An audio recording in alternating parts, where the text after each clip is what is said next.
ان لوگوں نے تنخواہ ہاتھ پہ دی۔ میں نے اسے گنا، وہ پورے 20,000 روپے تھے۔ میں وہ رقم لے کر گھر واپس آ گئی۔ دل بہت بھاری تھا، قدم جیسے زمین پر بوجھ بن کر گر رہے تھے۔ دل کہہ رہا تھا کہ کچھ غلط ہو رہا ہے، مگر عقل کہہ رہی تھی کہ گھر کی بہتری کے لیے یہی بہتر ہے۔ اگلے مہینے جب تنخواہ لینے کا وقت آیا تو میرے شوہر نے کہا کہ وہ جائے گا۔ میں نے منع کیا کیونکہ وہ کہہ رہا تھا کہ مرد ہونے کی وجہ سے بہتر انداز میں بات کر لے گا اور بار بار عورت کا جانا اچھا نہیں لگتا۔ میں نے کہا کہ ٹھیک ہے، چلے جاؤ اور میری بیٹی کو میرا سلام دینا اور کہنا کہ میں بہت یاد کرتی ہوں۔ وہ گیا اور شام کو واپس آیا۔ جب میں نے پوچھا کہ گڑیا کیسی تھی تو کہنے لگا کہ بالکل ٹھیک تھی، اچھی بھلی گھوم رہی تھی، ہنس رہی تھی، خوش تھی۔ میں نے ایک سکون کا سانس لیا اور خود سے کہا کہ شکر ہے میری بچی کا دل لگ گیا ہے۔ شاید جو تکلیف اسے پہلے مہینے محسوس ہوئی وہ اب نہیں رہی۔ اسی طرح ایک اور مہینہ گزر گیا اور اس بار بھی شوہر ہی گیا اور واپس آ کر وہی باتیں کہیں کہ سب ٹھیک ہے، وہ خوش ہے، کوئی مسئلہ نہیں ہے، گھر والے بھی بہت اچھے ہیں اور کام میں بھی آسانی ہے۔ مگر پھر کچھ ایسا ہوا جو میرے دل کو ہلا گیا۔ اگلے 3 مہینے جب میں خود گڑیا سے ملنے گئی اور میں نے دروازے پر ملازمہ سے کہا کہ میں ماں ہوں، ملنے آئی ہوں، تو وہ کہنے لگی کہ بی بی آج نہیں مل سکتی۔ کبھی کہتی وہ سو رہی ہے، کبھی کہتی کہ وہ بازار گئی ہے، کبھی کہتی کہ صاحب لوگ باہر گئے ہوئے ہیں، آپ بس یہ پیسے لے لیں اور جائیں۔ 3 مہینے گزر گئے اور میں نے اپنی بیٹی کو صرف ایک بار دیکھا تھا۔ اس دن کے بعد جیسے میری بیٹی غائب ہو گئی ہو۔ کوئی پتہ نہیں تھا کہ وہ اندر ہے یا نہیں، وہ صحت مند ہے یا بیمار ہے، وہ ہنس رہی ہے یا رو رہی ہے، وہ زندہ بھی ہے یا نہیں۔ میں ان سے کہتی کہ مجھے بس 5 منٹ دے دیں، مجھے اپنی بیٹی سے ملنا ہے، مگر وہ ٹال دیتے، پیسے میرے ہاتھ پر رکھتے اور دروازہ بند کر دیتے۔ میں پریشان ہو گئی، میرے دل میں خوف بیٹھ گیا۔ میری بہن نے ایک روز کہا کہ نسرین، ایسے جوان بیٹیوں کو غیروں کے گھر چھوڑ کے بھول تھوڑی جاتے ہیں، کیا تمہیں عقل نہیں آئی؟ میں نے کہا کہ نہیں، 2 مہینے پہلے تو میرے شوہر کی بات ہوئی تھی، وہ کہہ رہا تھا کہ خوش ہے، مگر پھر میرے دل میں سوال اٹھنے لگے۔ میں نے شوہر سے پوچھا کہ کیا تم واقعی گڑیا سے ملے تھے؟ وہ کہنے لگا کہ نہیں ملا تھا۔ میں نے حیرت سے پوچھا کہ پھر تم نے کہا تھا کہ وہ خوش ہے؟ تو کہنے لگا کہ بس میں نے کہہ دیا تھا تاکہ تم میرا سر نہ کھاؤ، تم باتیں کرتی رہتی ہو، اس لیے میں نے جھوٹ بول دیا تھا۔ میری سانس رک گئی، میرا دل جیسے بند ہونے لگا تھا۔ یہ حقیقت تھی کہ میری بیٹی صرف ایک بار مجھے ملی تھی۔ اس کے بعد 5 مہینے سے میں نے اس کا چہرہ نہیں دیکھا تھا اور اس کا باپ، جسے باپ کہنا گناہ لگتا تھا، وہ اتنا لاپرواہ نکلا کہ اپنی ہی بیٹی کی خبر لینا گوارا نہ کیا اور اوپر سے جھوٹ بھی بولتا رہا۔ وہ کہنے لگا کہ اگر لڑکی وہاں نہ ہوتی تو وہ لوگ ہمیں تنخواہ کیوں دے رہے ہیں؟ اس کا مطلب ہے کہ وہ کام کر رہی ہے اور وہاں ہے۔ اس کا دل لگ گیا ہوگا اور شاید اب وہ ملنا نہیں چاہتی، اسی لیے نہیں ملتی۔ میں نے حیرانی سے اسے دیکھا اور سوچا کہ کیا واقعی یہ میری بیٹی کا باپ ہے؟ کیا اس کے دل میں ذرا بھی درد نہیں تھا؟ کیا وہ نہیں سمجھتا کہ 5 مہینے تک اپنی ماں کو نہ ملنا کسی بھی بیٹی کے لیے معمولی بات نہیں ہوتی؟ کیا وہ یہ نہیں سوچتا کہ اگر بیٹی کو کچھ ہو گیا ہو تو ہم کیا کریں گے؟ میری روح چیخنے لگی، دل خون کے آنسو رو رہا تھا، لیکن میں صرف خاموش کھڑی تھی، کیونکہ اب مجھے یقین ہو چکا تھا کہ کچھ نہ کچھ غلط ضرور ہو رہا ہے اور میری گڑیا کسی تکلیف میں ہے۔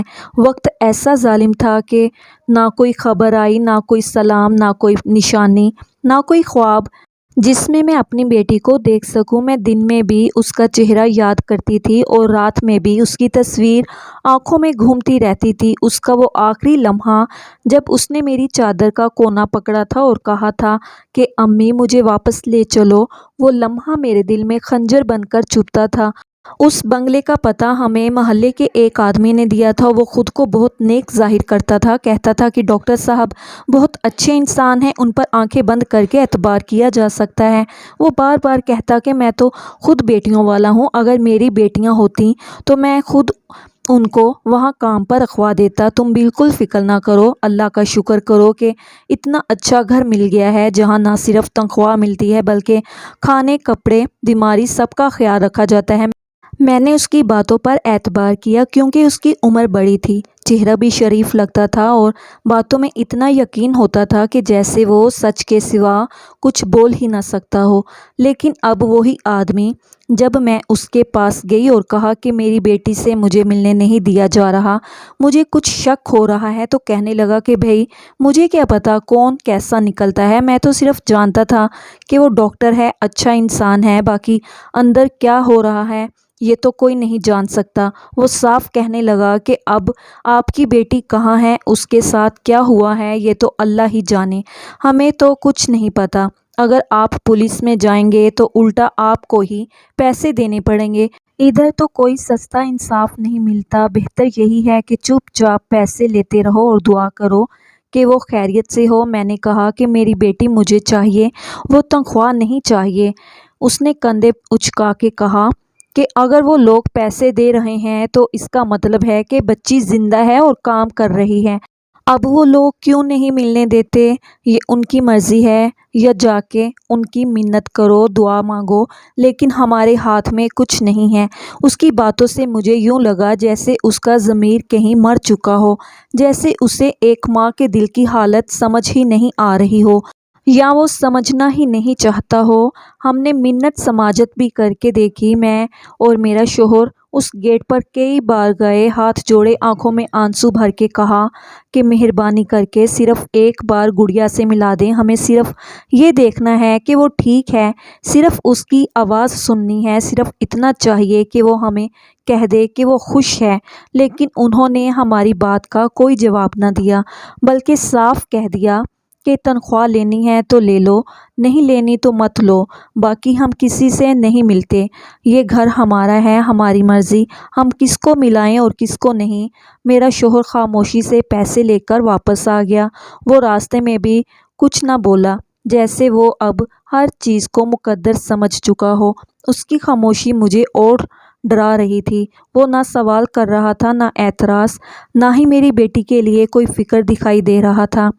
اور مجھے وہ وقت یاد آیا جب گڑیا کے کام پر جانے سے پہلے میں نے کہا تھا کہ یہ باپ کبھی اس کا درد نہیں سمجھے گا۔ مجھے نہ دن کا سکون تھا نہ رات کی نیند، بس ایک ہی دروازہ تھا جس پر میں روزانہ دستک دیتی تھی، وہ اللہ کا در تھا۔ میں نے دن رات دعائیں مانگنی شروع کر دی۔ میرے پاس اس کے سوا اور کوئی ذریعہ نہ تھا، نہ پیسہ تھا، نہ سفارش، نہ کوئی طاقت۔ میں نے ہر وہ وظیفہ پڑھا جو کسی ماں کو اپنے بچے کے لیے پڑھنے کا کہا جاتا ہے، میں نے ہر نماز میں ہاتھ اٹھائے اور اللہ تعالیٰ سے صرف یہی کہا کہ میری گڑیا کو سلامت رکھ اور اس کی حفاظت فرما، جہاں بھی ہے اسے سکون دے۔ میرا رشتہ داروں کو جب پتہ چلا تو جیسے ان کی زبانوں میں زہر آ گیا، کسی نے دلاسا نہیں دیا، کوئی امید کی بات نہیں کی، بلکہ الٹا میرے دل کو توڑنے والی باتیں کرنا شروع کر دی۔ کوئی کہنے لگا کہ بیٹی کو وہاں بھیجا ہی کیوں تھا، جوان تھی، خوبصورت تھی، کسی کے دل کو بھا گئی ہوگی۔ کسی نے کہا کہ وہیں کسی لڑکے کے ساتھ بھاگ گئی ہوگی، کسی نے کہا کہ کام کر کے تنگ آ گئی ہوگی اور موقع دے کر نکل گئی ہوگی، اور اب ان لوگوں کو شرمندگی سے بچنے کے لیے جھوٹ بولنے پڑ رہے ہیں۔ ایسی ایسی باتیں تھیں جو میرے دل پر کوڑے کی طرح لگ رہی تھی۔ میں خاموش رہتی کیونکہ میرا دل کہتا تھا کہ ایسا کچھ نہیں ہو سکتا، میری بیٹی ایسی نہیں ہے، وہ اگر چلی جاتی تو مجھے ایک بار ضرور بتاتی، مجھے ایک بار گلے ضرور لگاتی، وہ کچھ کہتی، وہ خاموشی سے یوں غائب نہیں ہو سکتی۔ میں ہر روز کسی نہ کسی نئے الزام کو سہتی رہی اور ہر روز خود کو ایک ہی بات دلاسا دیتی رہی کہ وہ زندہ ہوگی، وہیں ہوگی، صرف ان لوگوں نے سختی کر دی ہے، ملنے نہیں دیتے ہوں گے۔ وقت کے ساتھ شاید وہ خود آ جائے گی، شاید کوئی اس کے دل میں رحم آ جائے اور اسے ہمارے پاس واپس بھیج دے۔ یہ سب سوچتے ہوئے میں آہستہ آہستہ ٹوٹنے لگی تھی۔ میری ہڈیوں میں وہ تھکن تھی جو صرف ایک ماں ہی محسوس کر سکتی ہے، جس کی اولاد اس کی آنکھوں سے دور ہو اور اس کا کچھ اتا پتہ نہ ہو۔ میں دن میں کئی بار دروازے کی طرف دیکھتی کہ شاید اب کی بار وہ آ جائے، شاید اب کے دروازہ بجے اور سامنے گڑیا کھڑی ہو، ہاتھ میں وہی پرانا دوپٹہ جسے وہ ہمیشہ لے کر چلتی تھی، مگر دروازہ ہمیشہ بند ہی رہا اور میری امیدیں بھی آہستہ آہستہ کمزور ہوتی گئیں۔ اب تک کہ زندگی نے جیسے سارے راستے بند کر دیے تھے، ہر امید ختم ہو چکی تھی، ہر دعا جیسے کسی سنسان ویرانے میں گم ہو جاتی تھی۔ میری سانسیں جیسے بس چل رہی تھی لیکن جینے کی کوئی وجہ باقی نہیں تھی۔ میری آنکھوں میں اب اشک بھی نہیں بچے تھے اور میرا دل ہر روز اسی گڑیا کے خیال میں ڈوبتا اور ڈرتا تھا۔ پھر ایک دن وہ ہوا جس کا میں نے تصور بھی نہیں کیا تھا۔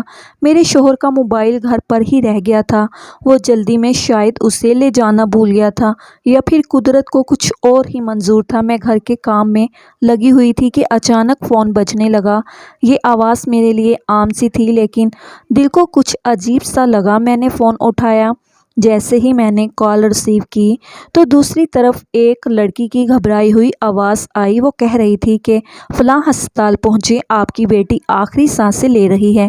یہ سنتے ہی جیسے میرے پاؤں کے نیچے سے زمین نکل گئی۔ میں کچھ بھی نہیں سمجھ پائی۔ میرے ہاتھ سے موبائل گر گیا۔ دل کی دھڑکن جیسے سینہ پھاڑ کے باہر نکلنے کو تھی۔ میں نے بس دوپٹہ لیا اور ننگے پاؤں ہی بھاگ کھڑی ہوئی۔ مجھے راستے کی ہوش نہیں تھی۔ میں روتے ہوئے رکشہ روکتی رہی، بس پکڑنے کی کوشش کی، جیسے تیسے کسی سواری میں بیٹھی اور دل میں یہ سوچ لیے کہ اللہ کرے میں اپنی بیٹی کو آخری بار دیکھ سکوں۔ پر ساتھ ہی ایک سوال بھی ستا رہا تھا کہ وہ ہسپتال میں ہے لیکن کیوں؟ وہ تو کام پر گئی تھی، کھانے پینے کا سب خیال رکھتے تھے، کپڑے دیتے تھے، بیماری کی صورت میں علاج کی بات کرتے تھے، تو پھر اب وہ کیوں آخری سانسیں لے رہی ہے؟ ہسپتال کے دروازے پر پہنچی تو دل جیسے حلق میں آ گیا۔ میں نے بھاگ کر اندر قدم رکھا۔ جیسے ہی میں نے گڑیا کو دیکھا میری چیخ نکل گئی۔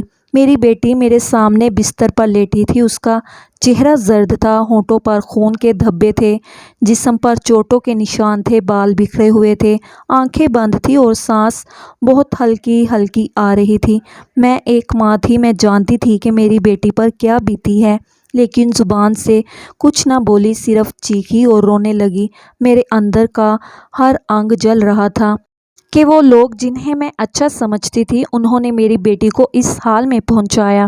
ڈاکٹرز کہہ رہے تھے کہ ہم پوری کوشش کر رہے ہیں لیکن 3 دن بہت اہم ہیں، اگر وہ 3 دن گزار لے تو بچ سکتی ہے۔ میں نے وہ 3 دن کیسے گزارے یہ صرف میں جانتی ہوں۔ میں نے ہسپتال کے اس فرش پر راتیں جاگ کر گزاری۔ میں نے کھانا نہیں کھایا، پانی بھی بہت دیر بعد پیا، صرف ہر سانس کے ساتھ اللہ تعالیٰ کو یاد کیا کہ میری بچی بچ جائے۔ اسی دوران میں نے دیکھا کہ ایک آدمی بار بار آ رہا تھا، بہت بری طرح رو رہا تھا، اس کی آنکھیں لال تھیں اور وہ ہر کسی سے گڑ گڑا رہا تھا۔ میں نے نرس سے پوچھا کہ یہ کون ہے؟ اس نے بتایا کہ یہ وہ شخص ہے جس نے آپ کی بیٹی کو وہاں سے بچایا ہے۔ وہ ان کے گھر مہمان کے طور پر آیا ہوا تھا لیکن جیسے ہی اسے پتہ چلا کہ اندر کچھ برا ہو رہا ہے تو اس نے ہمت کی اور آپ کی بیٹی کو وہاں سے نکال کر ہسپتال لے آیا۔ میں اس کے پاس گئی اور اس کا شکریہ ادا کیا۔ اس نے میری آنکھوں میں آنکھیں ڈال کر کہا کہ آپ کی بیٹی میری بھی بیٹی جیسی ہے، میں خود بھی بیٹیوں والا ہوں اور آپ فکر نہ کریں، میں خود وکیل ہوں، میں اس کا کیس خود دیکھوں گا۔ وہ لوگ میرے رشتہ دار ضرور ہیں لیکن میں ان کے ساتھ نہیں ہوں، انہوں نے جو کیا ہے وہ ناقابل معافی ہے اور میں یہ مقدمہ اپنے ہاتھ میں لے چکا ہوں۔ اس کی بات سن کر جیسے میری ٹوٹی ہوئی ہمت کو تھوڑا سہارا مل گیا تھا۔ میرے دل کو ایک روشنی سی محسوس ہوئی کہ چلو کوئی تو ہے جو ہماری طرف سے بولے گا، کوئی تو ہے جسے ہماری تکلیف کا احساس ہے۔ میں نے اسے دعا دی اور اللہ سے کہا کہ اگر میری بیٹی بچ گئی تو میں عمر بھر اس آدمی کی احسان مند رہوں گی۔ 3 دن یوں لگتے تھے جیسے 3 صدیاں گزر رہی ہوں۔ ہر لمحہ میری آنکھیں دروازے کی طرف لگی رہتی تھی کہ شاید ڈاکٹر آئے اور اچھی خبر دے۔ میں ہر گھنٹے اللہ تعالیٰ کا نام لے کر سجدے میں گر جاتی تھی۔ میں نے پورے 3 دن ہسپتال میں گزارے۔ جب تیسری رات ختم ہوئی تو صبح کے وقت ڈاکٹر آیا اور کہا کہ اب وہ خطرے سے باہر ہے، ہم نے اسے ہوش میں لا دیا ہے، اب وہ بول سکتی ہے۔ میں تیزی سے اس کمرے میں گئی۔ وہ کمزوری سے میری طرف دیکھ رہی تھی۔ میں نے اس کا ہاتھ تھاما۔ وہ بہت تھکا ہوا تھا لیکن اس کی آنکھوں میں سکون تھا۔ اس نے میری طرف دیکھا اور آہستہ سے کہا کہ امی میں بچ گئی ہوں اور اب میں کسی سے نہیں ڈروں گی۔ میں نے اس کے سر پر ہاتھ رکھا اور اسے چپ کرایا۔ اس نے کہا کہ امی میں نے پولیس کو سب سچ بتا دیا ہے، جو کچھ انہوں نے میرے ساتھ کیا وہ سب میں نے بتا دیا ہے، اب وہ لوگ بچ نہیں سکیں گے۔ میں نے اس کی پیشانی چومی اور اللہ کا شکر ادا کیا کہ میری بیٹی نہ صرف زندہ ہے بلکہ اب وہ ان ظالموں کے خلاف آواز بھی بلند کر رہی ہے، اور اب ان لوگوں کی خیر نہیں تھی، کیونکہ گڑیا کا بیان اتنا واضح اور سچا تھا کہ ہر چیز کھل کر سامنے آ گئی تھی۔ اور وہ وکیل جو ہمارے ساتھ کھڑا ہوا تھا، اس نے کہا کہ اب انصاف ملے گا۔ جس دن گڑیا نے بیان دیا تھا، اسی دن سے جیسے ایک نیا سفر شروع ہو گیا تھا۔ میں نے سوچا نہیں تھا کہ کبھی میرے آنسو کسی کو اتنے برے لوگوں کے خلاف مضبوطی سے کھڑا کر دیں گے۔ وہ وکیل جو ہمارے ساتھ کھڑا ہوا تھا، وہ کسی فرشتے سے کم نہ تھا۔ اس نے سب کچھ اپنی ذمہ داری سمجھا اور نہ صرف مقدمہ لڑا بلکہ ہر قدم پر ہمیں سہارا دیا۔ اس نے اپنے دل کی طاقت سے ان ظالموں کو عدالت کے کٹہرے میں کھڑا کیا۔ عدالت میں ڈاکٹر بھی تھا جو گڑیا کی حالت جانتے ہوئے بھی خاموش رہا تھا، اس کا بیٹا بھی تھا جس نے ان سب میں حصہ لیا تھا، اور اس کی بیوی جو سارا ظلم دیکھ کر بھی چپ رہی تھی۔ اس وکیل نے ان تینوں کو نہ صرف بے نقاب کیا بلکہ ایسے ثبوت دیے کہ عدالت ان کے خلاف فیصلہ سنانے پر مجبور ہو گئی۔ وہ سب جیل کی سلاخوں کے پیچھے چلے گئے، لیکن یہ تو صرف انصاف کا ایک حصہ تھا۔ اصل لڑائی تو زندگی کو پھر سے سنوارنے کی تھی۔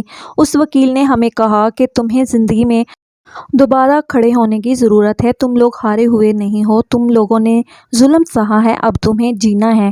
اس نے ایک بہت بڑی NGO سے رابطہ کروایا۔ ان لوگوں نے نہ صرف گڑیا کے مکمل علاج کا خرچ اٹھایا بلکہ میری تینوں بیٹیوں کی تعلیم، شادی اور جہیز کا بھی پورا بندوبست کیا۔ انہوں نے ہمیں ہر مہینے کچھ رقم دینے کا بھی وعدہ کیا تاکہ ہمیں دوبارہ ایسی زندگی جینے پر مجبور نہ ہونا پڑے جس میں اپنی بچیوں کو دوسروں کے گھروں میں کام پر بھیجنا پڑے۔ گڑیا اب دوبارہ چلنے پھرنے کے قابل ہو رہی تھی۔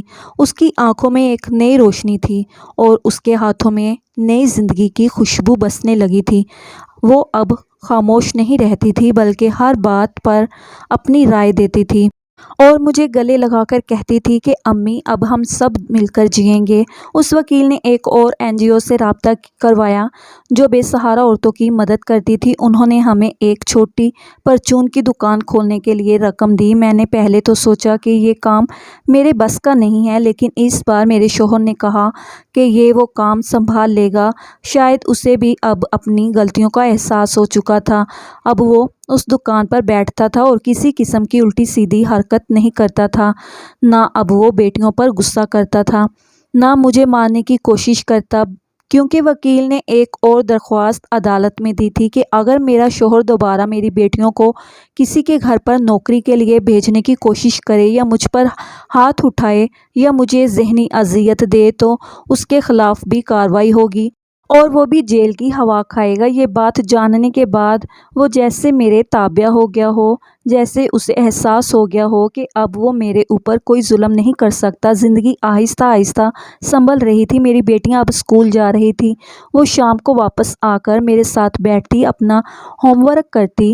گڑیا کی حالت بہتر ہوتی جا رہی تھی اور اس کے چہرے پر پہلے جیسی ہنسی واپس آ رہی تھی۔ گھر کے کونے کونے میں جیسے زندگی دوبارہ لوٹ رہی تھی۔ ہم نے گھر میں ایک کونے میں چھوٹی سی عبادت کی جگہ بنا لی تھی جہاں روز شام کو دعا ہوتی تھی۔ میں بیٹھ کر ہاتھ اٹھاتی اور اللہ کا شکر ادا کرتی تھی کہ اس نے مجھے وہ سب کچھ دیا جو میں نے مانگا تھا، بلکہ اس سے بھی زیادہ دیا۔ میری ہر رات سکون سے گزرنے لگی تھی۔ اب مجھے کسی بات کا ڈر نہیں تھا۔ میری بیٹیوں کا مستقبل محفوظ ہو چکا تھا، ان کی تعلیم بھی تھی، شادی کا سامان بھی تھا اور ایک باعزت زندگی بھی، جس کے لیے میں نے کتنی راتیں روتے ہوئے گزاری تھی۔ وہ سب محنت اب رنگ لانے لگی تھی۔ میں جب گڑیا کو گلے لگاتی تو میری آنکھیں بھیگ جاتی اور وہ آہستہ سے میرے کان میں کہتی کہ امی، ہم نے جیت لیا۔ لیکن جب سب کچھ ٹھیک ہونے لگا تو ایک خوف سا دل میں بیٹھ گیا تھا کہ اگر ہم اتنے خوش نصیب تھے تو ان بیٹیوں کا کیا ہوتا ہے جنہیں کوئی وکیل نہیں ملتا، جن کے ساتھ برا ہو کر بھی کوئی NGO نہیں آتی، جن کے ماں باپ مجبور ہو کر خاموشی اختیار کر لیتے ہیں۔ میں یہ سب سوچ کر راتوں کو جاگ جاتی تھی۔ مجھے لگتا تھا جیسے میں کسی خواب میں ہوں، لیکن یہ خواب کسی اور کے لیے ڈراؤنا خواب بن جاتا ہے۔ میری گڑیا کے ساتھ جو ہوا وہ میری زندگی کا سب سے برا وقت تھا، لیکن اس کے بعد جو سب کچھ ہوا وہ شاید کسی دعاؤں کا نتیجہ تھا۔ آج جب میں دکان پر بیٹھے اپنے شوہر کو دیکھتی ہوں اور اپنی ہنستی مسکراتی بیٹیوں کو اسکول جاتا دیکھتی ہوں تو میرے دل میں ایک عجیب سی سکون کی لہر دوڑ جاتی ہے۔ میں سوچتی ہوں کہ قسمت نے شاید ایک موقع اور دے دیا، لیکن ہر کسی کو ایسا موقع نہیں ملتا۔ یہی سوچ کر میں روز اپنی دعا میں ان لوگوں کے لیے بھی دعا کرتی ہوں جن کی بیٹیاں اس تکلیف سے گزر رہی ہیں اور جنہیں کوئی سہارا نہیں ملتا، کیونکہ بیٹی کی تکلیف صرف وہی ماں جانتی ہے جس نے اسے جنم دیا ہوتا ہے، اور بیٹی کا درد صرف وہی محسوس کرتا ہے جو ایک ماں کا ہوتا ہے۔ محترم ناظرین، ہماری آج کی یہ کہانی آپ کو کیسی لگی؟ کمنٹ باکس میں اپنی اچھی رائے کا اظہار ضرور کیجیے اور مزید اس طرح کی سبق آموز کہانیاں دیکھنے کے لیے ہماری ویڈیو کو لائک کریں، شیئر کریں اور چینل کو سبسکرائب کرنا مت بھولیے گا۔ شکریہ، اللہ حافظ۔